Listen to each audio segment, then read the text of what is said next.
is already begun their preparations. And if you need to be out and about, a great way to know what the conditions of the roads are is to check the SmartWay app, the SmartWay webpage. So, and if you become stranded on the highway, please call star THP, that's star 847.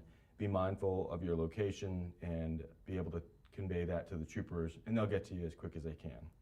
So for Tennesseans, what you can do ahead of this is check your local forecast. So you can check from the National Weather Service sites or any of your broadcast media sites. Snow is newsworthy, and so they'll be sharing lots of information. Make a plan. Also, just know what you need to do and what you plan to do should you have complications from weather. Make sure that you have extra medications handy in case you need to go somewhere.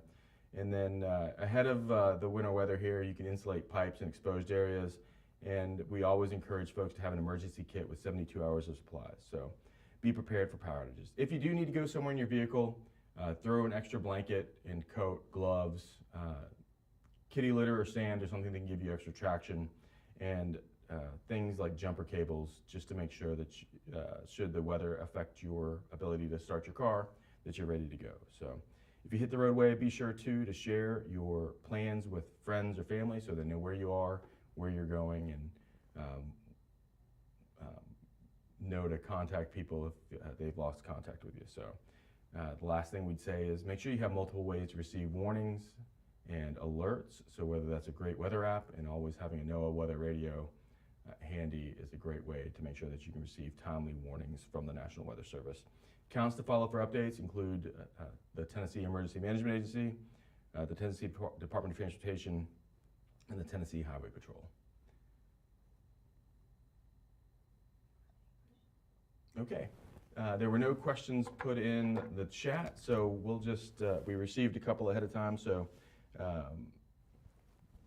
do people who need assistance need to differentiate from Saturday's storm damage and whatever snow and cold temps might add on to that? Just for their own records, they probably want to keep track of that, but for the purposes of receiving assistance from county emergency managers, local NGOs that are providing support, or from TEMA, it's not necessary to make that differentiation.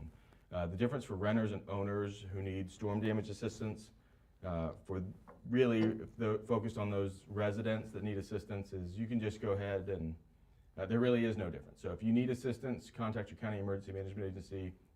Either they'll support you or will work with one of the voluntary organizations active in disaster, the VOADs, or local NGO to get you the support that you need. I'd also say to make sure when you document your damages, make sure you're talking to your insurance adjuster to be able to get assistance from them as well. Okay, thanks everyone. Be safe out there. Give yourself plenty of time, and give those TDOT workers plenty of space as they're out there salting, and later on as they're out there plowing and clearing roads. So give them lots of space, give yourself lots of time and distance to stop as well. Be safe out there.